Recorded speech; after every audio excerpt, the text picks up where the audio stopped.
Hello guys, কিতা খবর? আন্দার তোমাতান বালা আছো নি? 1-1-2026 আর সকাল সকাল ওদের আনি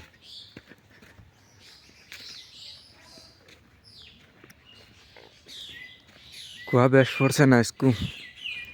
বছর চেঞ্জ তো বদলে গেছে বছর তার লাগি সকাল সকাল সূর্য মামা উঠে যেতেরা। ও দেখো,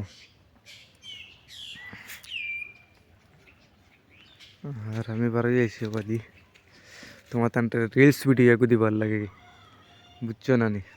ও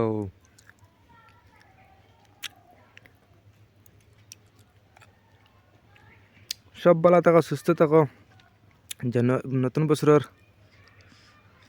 শুভেচ্ছা সারা। আর তো নতুন বছর কিতা হইতাম আর বেশ কিছু হইয়ার না, সারার দিন সুখে শান্তিতে যাওক দোয়া করি।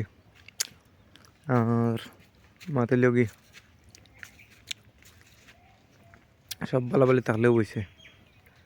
নতুন বছর পয়লা দিন আজকে।